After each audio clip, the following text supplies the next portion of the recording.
Easy go.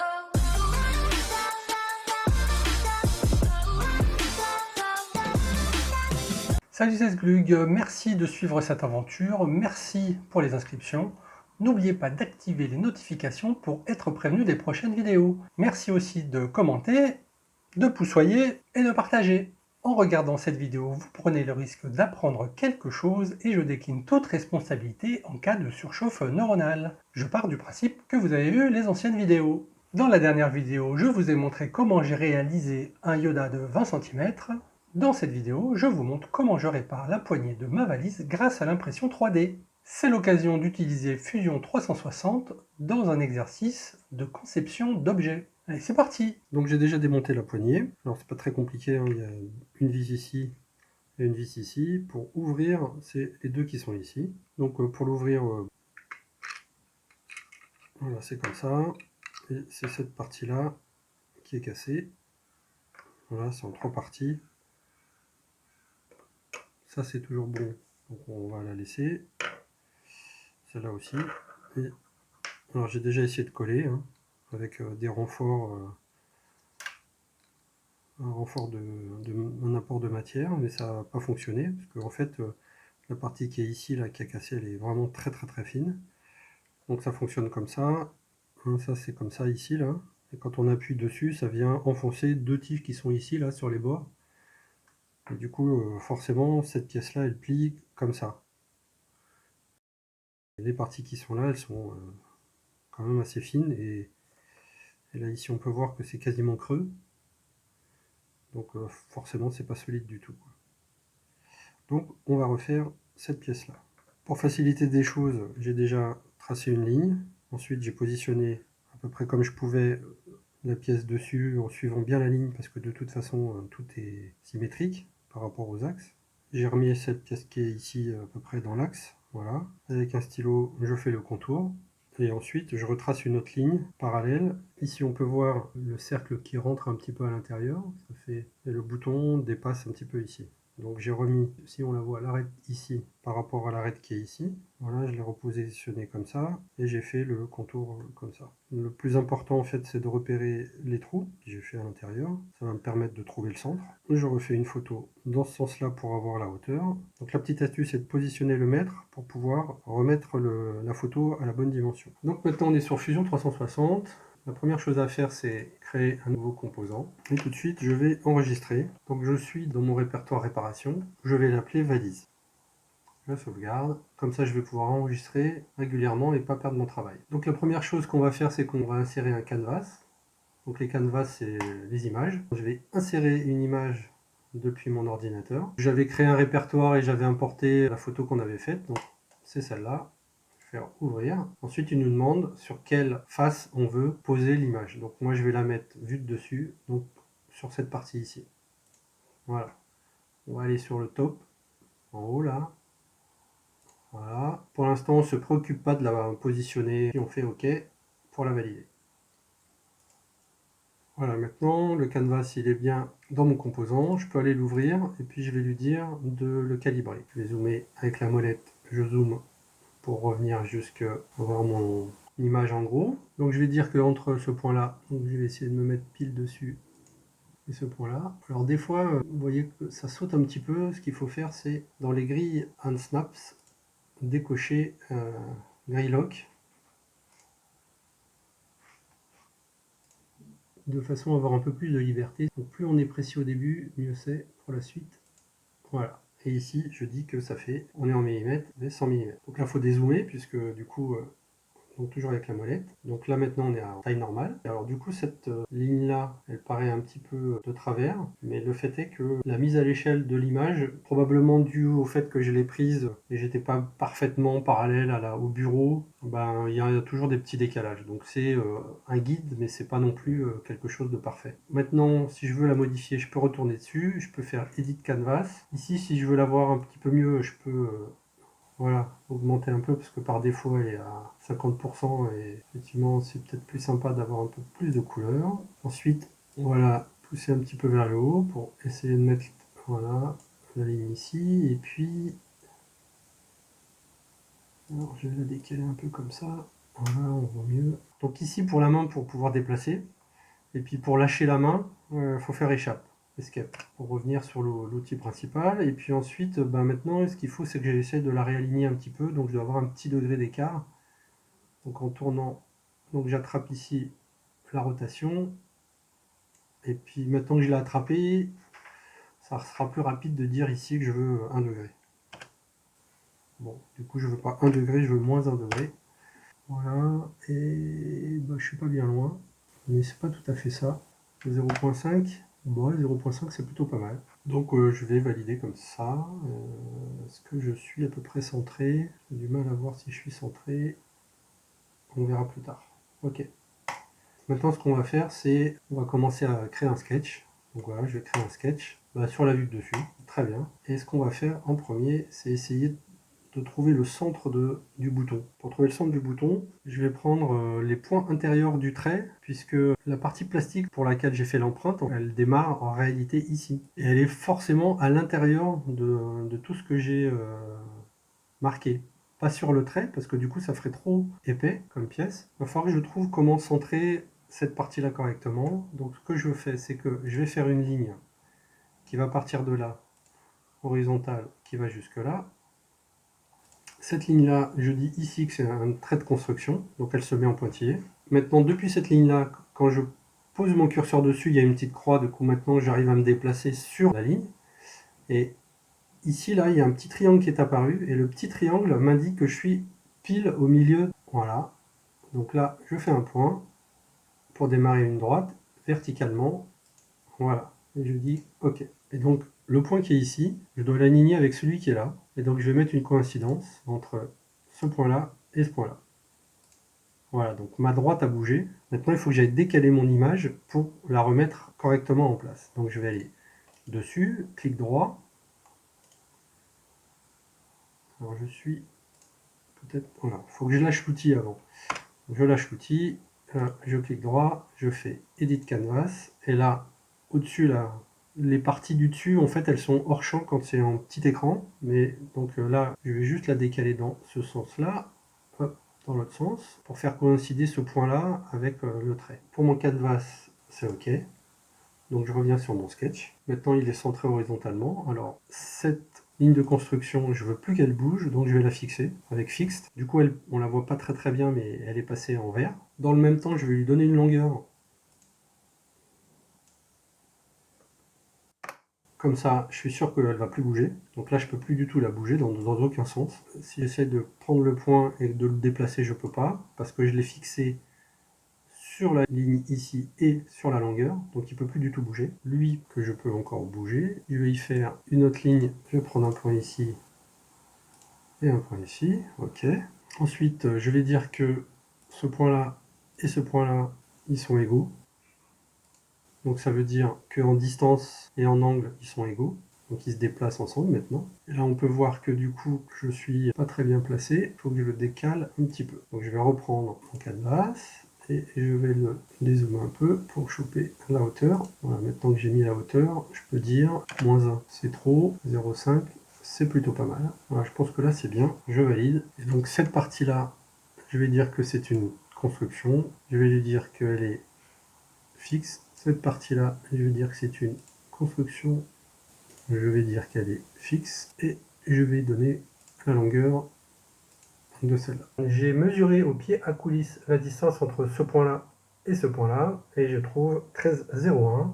Donc je vais modifier ici et on dit 13,1 et non pas 13,01, 13,1 divisé par 2. Voilà, on a la bonne valeur. Alors maintenant je prends une spline, on va dessiner tranquillement le contour de la forme. Là, je valide. Ensuite je lâche l'outil et juste avec ces 3 points, en les bougeant, on va simplement s'assurer de suivre la ligne. Alors ça prend un petit peu de temps, il faut être un peu minutieux. Là je me rends compte que j'ai été en mode de construction. Donc je vais aller sélectionner la ligne et décocher pour revenir à une ligne normale. Maintenant on va faire une symétrie, donc on sélectionne le ou les objets à dupliquer. Et en deuxième, la ligne qui permet de faire le miroir. Et à la validation, Voilà, la pièce se retrouve des deux côtés identiques. Maintenant je décide de faire un filet, donc je sélectionne la première ligne qui passe en bleu, puis la deuxième qui passe aussi en bleu. Le filet se dessine en rouge. Ensuite j'attrape l'outil et je pousse le filet jusqu'à la limite qu'on avait définie comme étant le bout du bouton. L'idée c'est toujours d'utiliser les symétries. On va refaire un miroir, cette fois vertical. Donc je vais valider. Voilà, on a la taille de notre bouton. Donc on clique dans la zone du milieu qui se transforme en bleu, qui nous indique que notre sketch est complètement fermé. Comme je suis content de ce que j'ai fait, je vais lancer une sauvegarde. Ça prend 2 secondes. OK. Et après on a plusieurs solutions. Soit on clique sur la droite sur Finish, et puis ensuite on va sélectionner une extrusion. Ou alors vous utilisez directement le raccourci E et vous passez directement du sketch à l'extrusion. Moi je décide de faire un test de bouton, donc avec une épaisseur de 2 mm, et je prends effectivement un New Body. On va cliquer sur OK, on change un petit peu l'orientation, voilà, on voit juste un petit ovale de 2 mm. Maintenant je vais l'exporter en STL. Voilà, on choisit l'objet, on fait OK. J'enregistre ça en test-bouton.stl et on se rend sur le tranchant de Prusa. Je vais aller ajouter un STL, ou alors rien de particulier. Je choisis 20% de remplissage.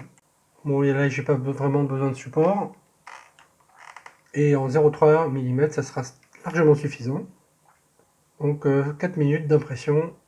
Je vais exporter le G-code. Donc le G-code est exporté. Je le mets sur ma carte SD. Pendant l'impression, je peux revenir sur mon extrusion. Donc pour revenir sur l'extrusion, il suffit d'aller dans l'historique en bas, à gauche, et de cliquer sur clic droit éditer. Je prends mon pied à coulisse, je mesure 19 mm et je valide. Voilà, j'ai validé que mon bouton est à la bonne taille. Alors on va créer un sketch pour finaliser notre pièce. On cache la première forme. On va créer un cercle. On va essayer de trouver à peu près le centre. Là je voudrais accrocher le centre du cercle sur la ligne. Donc je vais aller chercher le point central et en tirant, il y a une petite ligne qui s'ajoute. Et donc maintenant je suis sûr et certain d'être sur la bonne ligne. J'ai plus qu'à cliquer pour poser le point et tirer pour ajouter le cercle. Le diamètre, je l'ai mesuré au pied à coulisse. Puis on prend une nouvelle spline. On va créer 2-3 points pour essayer de suivre la courbe. Ça ne sert à rien d'être extrêmement précis. De toute façon, tout se remodifie par la suite en prenant soit les points, soit ce que moi j'appelle la force de l'angle. Donc je vais valider. OK, donc les points en vert, c'est ce que j'appelle la force de l'angle. Là, je change juste le point. C'est quasiment bon. Voilà, pour moi, c'est très bien. Bah, comme tout à l'heure, j'ai besoin de faire de la symétrie. Donc on va repartir du centre. On va tirer une droite, horizontale et une verticale, puisque de toute façon, on en aura besoin tout à l'heure. Comme tout à l'heure, évidemment, je les transforme en traits de construction, toutes les deux. Et puis je fais une symétrie d'abord horizontale. Je pose mon filet. J'attrape la petite flèche pour mettre correctement le bon angle. Et je ferme ma forme. Un petit truc, c'est que quand on doit zoomer à droite à gauche, en zoomant à l'autre côté où on veut voir, en fait, on arrive plus facilement à décaler et zoomer en même temps. Et là, on fait une symétrie. Voilà. Maintenant, je prends mes deux objets et avec un extrusion direct qui fonctionne pas au début parce que effectivement le body initial n'était pas visible. Donc une fois que j'ai remis le body initial, je joins la forme avec la deuxième forme et ma pièce est quasiment terminée. Voilà, je reporte les valeurs que j'ai mesurées avec le pied à coulisse. Donc 6,5, je valide le sketch, je cache le canevas et je regarde un petit peu le résultat final qui me paraît très très bien. On va rajouter des petits filets pour atténuer un petit peu les bords. Donc il suffit de prendre chaque arête. 2 mm c'est suffisant. Je pourrais effectivement les faire une seule fois vu que je vais mettre à peu près les mêmes valeurs partout. Moi je préfère les faire en plusieurs quand elles n'ont pas de rapport. Pour les trous, pareil. Cette fois 1 mm. Voilà, ma pièce pour moi est plutôt pas mal. On va tourner un petit peu. Alors, je décide de mettre des filets en dessous aussi. Ça aide pour le passage des vis. Voilà, je suis content, donc je sauvegarde. Et ensuite, je vais faire comme tout à l'heure, un export en STL. Donc je sélectionne mon objet. Je vais le mettre en haute résolution. Je lui donne un petit nom. On va sur Slicer. Je retire le test que j'avais fait tout à l'heure. J'importe le nouveau STL. Voilà. Donc on est taille réelle, il n'y a pas besoin de retoucher. Là, cette fois, j'ai besoin d'un petit peu plus de remplissage pour que ce soit un petit peu plus dur. Donc on va mettre 50. Je vous avouerai que le remplissage, c'est plutôt au hasard. Je vais prendre un motif de remplissage qui est en nid d'abeille 3D. Là, il n'y a pas besoin de support. Et donc, je vais pouvoir faire le découpage, parce que ça me paraît bon. Voilà, 30 centimes en 1 heure d'impression. Je regarde un petit peu les différentes couches, avec du coup l'intérieur en nid d'abeille. Voilà, je trouve rien d'anormal, donc on va pouvoir exporter le G-code. Avant, je vais utiliser une petite fonctionnalité qui est pas mal dans ce trancheur, c'est que la partie du haut du bouton, donc c'est celle qui est le plus visible, je vais la mettre en très détaillé pour avoir juste la partie du haut qui est avec un très beau rendu. Ça, tout est imprimé en 0,3 et la partie verte foncée, elle sera elle imprimée en 0,7 mm. Donc là, je vais exporter et de 1 heure, je passe à 1h10, donc c'est pas bien dramatique. Voilà, donc l'impression démarre. On va passer ça un petit peu en accéléré. Alors j'ai un petit coup de main, alors, si vous voyez mes doigts passer devant l'écran, c'est qu'en fait l'imprimante a un léger grincement, il fait beaucoup de bruit. Donc j'essaie de regarder si les courroies sont pas détendues, si tout se passe bien correctement. Donc j'utilise ma pince pour ça, pour éviter d'y laisser mes doigts. Et je vois rien de particulier. Par contre, je pense pas que je vous le montre là, mais du coup j'ai rajouté un petit peu d'huile dans les roulements et tous les bruits ont disparu. Voilà, je vous montre encore comment on décolle une pièce sur cette imprimante. En tordant un petit peu la plaque, doucement la pièce se décolle même si la plaque est chaude. Ensuite, j'utilise les ergots en haut pour repositionner la plaque correctement et les aimants font le reste du travail. Là, je vous montre un tout petit peu la pièce. Voilà, j'essaie de mettre la pièce imprimée dans la poignée, mais en fait, ça rentre pas. Je me suis, semble-t-il, trompé sur la distance des trous. Donc, je confirme que je me suis trompé sur la distance des trous. Un petit coup de perceuse et je vais décaler un petit peu les trous. Bon, ok, un gros coup de perceuse, parce que je m'étais vraiment trompé dans la dimension des trous. J'ai fini par utiliser une lime parce que avec la perceuse, ça partait un petit peu sur les côtés et j'avais un petit peu plus de mal à maîtriser la direction du trou. La poignée récalcitrante fonctionne correctement. Et tout rentre dans l'ordre. Je fais une marque pour le trou destiné au ressort. Encore un oubli de ma part. Il y a un ressort pour faire remonter le bouton, et puisque j'ai fait le bouton plein, le ressort ne peut plus faire son travail correctement. C'est pas grave, encore un coup de perceuse, je me sers d'une pince car le foret est trop coupant sur le filet et trop lisse sur le reste. Je fixe le ressort avec de la colle à prise rapide, je bloque le ressort en attendant le séchage. Voilà, je remonte donc la poignée avec le ressort. Voilà, je vérifie que le bouton remonte correctement, effectivement ça fonctionne plutôt pas mal. Ah non, on dirait que le ressort n'est plus à sa place et le bouton ne remonte plus. J'ouvre la poignée. Pendant que le pistolet à colle chauffait, j'ai nettoyé la colle. Je recolle le ressort avec la colle chaude. Ça fonctionne mieux. Et je remonte la poignée. Ça fonctionne correctement. Cette fois, le ressort reste en place. Un petit truc, je mets toujours avec les vis de montage un petit aimant. Comme ça, elles restent ensemble. je mets les 4 vis de fixation. J'avais oublié 2 dans le démontage. Les 2 grandes vis qui restent, c'est pour la fixation sur la valise. Voilà, je teste le bouton. On peut voir dans le fond la partie du bouton qui bouge bien quand j'appuie sur la partie centrale. Et le bouton remonte bien, il ne s'accroche pas. Je fais plusieurs fois des tests. Le but c'est que si il manque quelque chose, c'est maintenant qu'il faut le voir. Voilà, ça s'accroche un peu, mais bon, finalement, très très bien. Donc je conserve les vis pour monter sur la valise plus tard. Je retourne sur Fusion pour apporter les modifications à mon bouton. En bas, je cherche dans l'historique le sketch où j'ai dessiné les trous.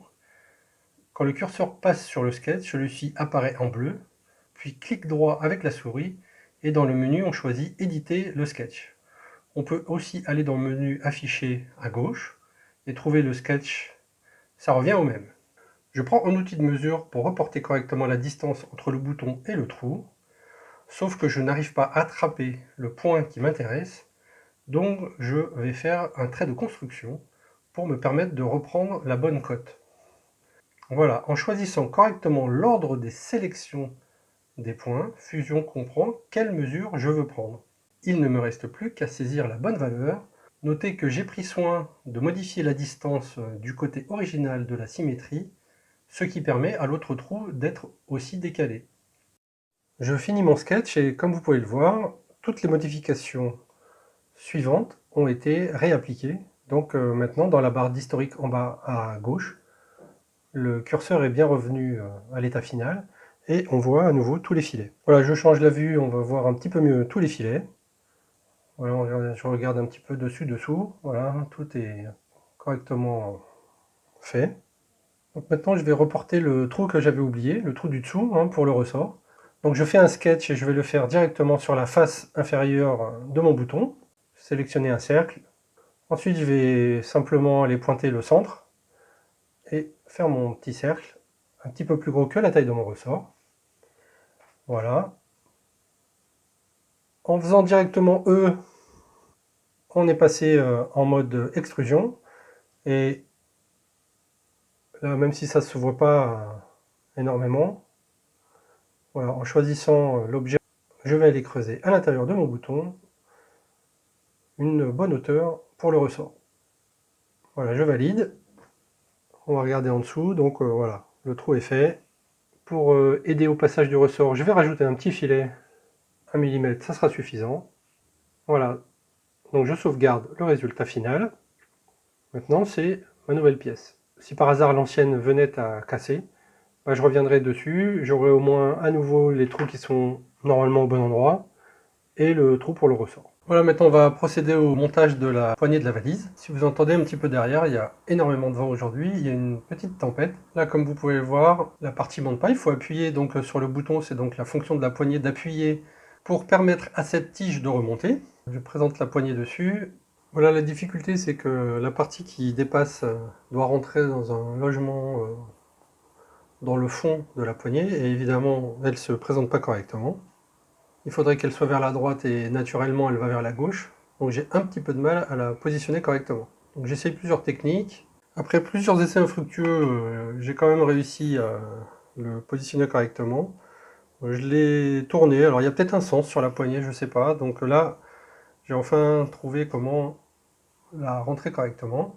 Et voilà, le premier fonctionne plutôt bien. Voilà, on voit la petite tirette qui rentre et qui sort, c'est ce qui bloque les tiges pour le déploiement. Voilà, je vais essayer de mettre la deuxième. Donc pareil, même problème, évidemment, naturellement il se pose, la petite tirette à l'intérieur qui est souple, elle se pose vers la droite alors qu'il faut qu'elle rentre dans le bouton sur la gauche. Donc j'arrive pas à l'installer au départ. Voilà, à un moment, c'est rentré, enfin, et j'arrive à visser ça correctement. Voilà, j'essaye, ça a l'air de fonctionner bien. Là on voit le petit ergot qui rentre. Il y a le même de l'autre côté. Voilà, je vais tourner la valise, on voit mieux. Hop, les deux, voilà, rentrent en même temps. C'est ce qui permet effectivement à la poignée de monter et descendre. Ou plutôt de débloquer le mécanisme. Voilà, ma valise est réparée et ça tombe très bien. Ce week-end, on va à Athènes.